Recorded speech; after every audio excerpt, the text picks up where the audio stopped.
Yo, what's going on, folks? It's me, Justin. If you find this video on search or something like that, don't subscribe or anything. I don't usually make videos about these kind of things, but today I am because I got about 5 hours sleep, and that's a direct result of my time serving military. No, I'm not really, but perhaps. Anyway, I don't give a shit if you were Joe in S1 who got out of the military after 4 years with a global war on terrorism, a natty defense, and a damn good cookie, or you're the second coming of Chesty Puller or fucking John Basilone. You should continually be trying to increase your VA disability until you reach 100%. Don't care what you did, whether you stubbed your toe once and you had an ingrown toenail or you got blown the fuck up. You should be pushing, assuming that it warrants whatever you may have going on 100%. Because at the end of the day, listen, all right, so my experience, we'll talk about my experience. So when I got out, I was in from 2009 to 2014. I got out with 30%. My hearing's actually pretty significantly like fucked.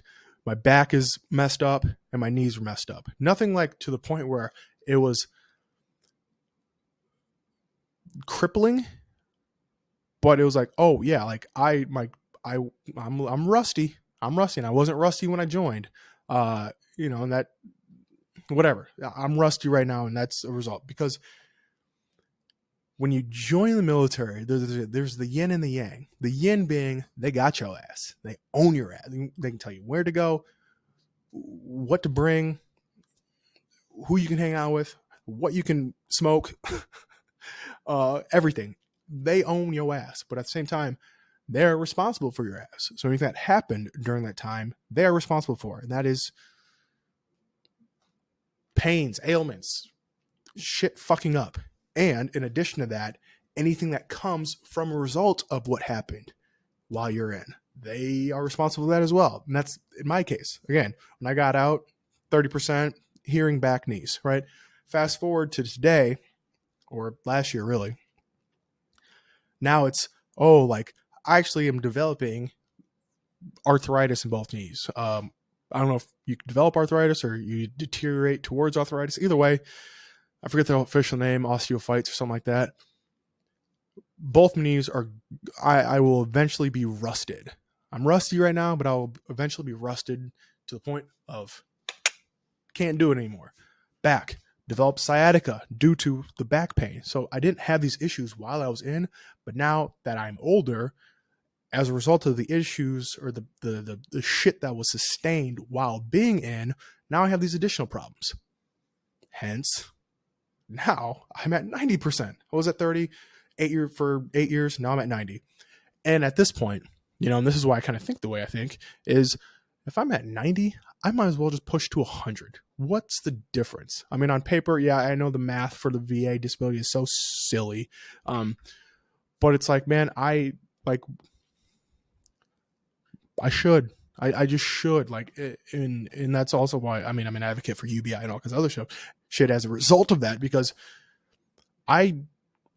it's a terrible trade-off, trading your youth and your mobility for a paycheck. But at the end of the day, guess what? Those things are still lost. And this is a result of it.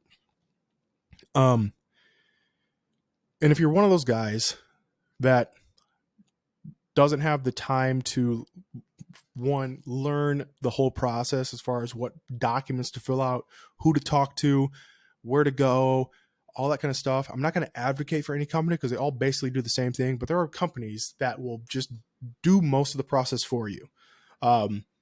Again, I'm not going to drop any names, but I used one. That's where I went from 30 to 90. Could I have done it without them? Probably, but I didn't see the value in learning the process because, hopefully I don't have to do it a bunch of times. Hopefully I'm going through the process a second time through the same company, and hopefully they just go from 90 to 100, and then I don't have to deal with trying it or anything like that ever again. But basically the process, depending on what company they're all pretty much work the same. You put in information on their website, you call them up, they go, hey, what's going on with you? Blah, blah, blah. And you go, hey, yeah, I have my sciatica is going crazy. Like I am disabled. Like I am actually like physically incapable, immobile for 1 to 2 hours at a time intermittently, just because I got this shooting pain from my hip to my knees constantly. And boy, it fucking sucks. And they go, yeah, we probably help you out. Boom, they send you a questionnaire, you fill it out. This is what happens. Shooting ass pain, and man, it hurts. Boom, they send it, you send it over. They go, okay, cool, we're gonna hook you up with one of these. It's called Re-Medical Network, something like that. Basically, it's a network of doctors that are like, they're the homie hookup. Okay, that's what they do. They go, you go, you go in and you go, yeah, knee pain, back pain, whatever. And they do the stethoscope and they figure out, okay, yeah, feel your back, yeah, they're right there. And then you move a little bit and they go, yeah, I can feel like that's where it's fucked up. And they go, yeah, okay, do the little knee, the reaction stuff or whatever it is. And yeah, they go, oh yeah, you got some rusty knees. Check the boxes. They send it off with the correct verbiage to the VA. Boom, a few weeks later, you get a package in the mail, or you check the little app, or you go on the website and it says, rated at whatever now.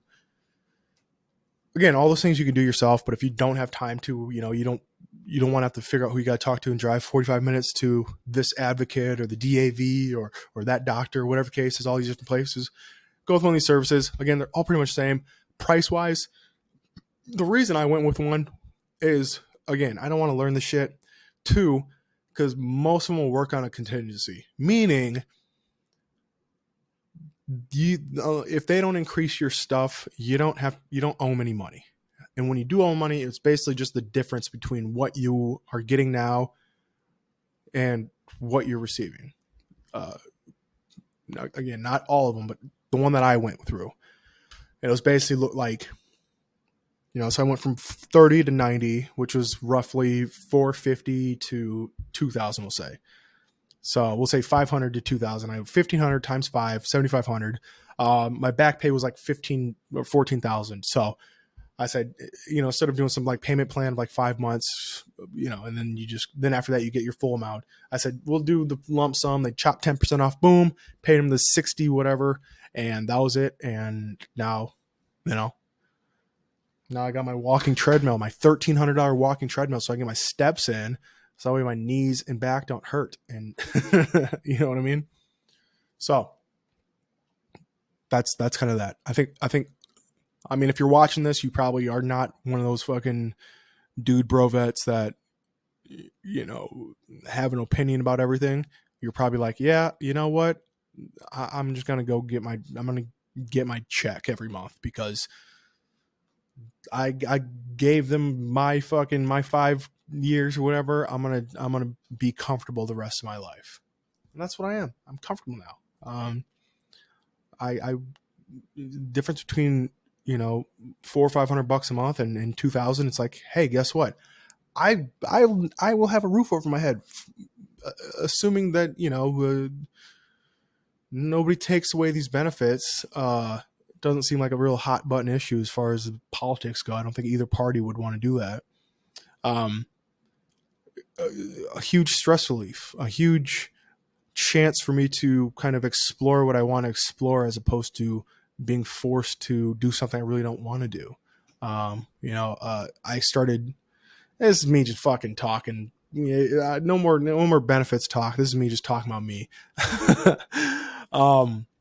But I started, I've been making websites and doing that whole thing for a while now. And granted, it kind of worked out very, I guess, well, where I started making decent money from my websites at the same time as getting my disability increased. So I guess I never really had the opportunity, or not the opportunity, but like the security blanket as far as what that could provide, $2,000-$3,000 a month or whatever it may be.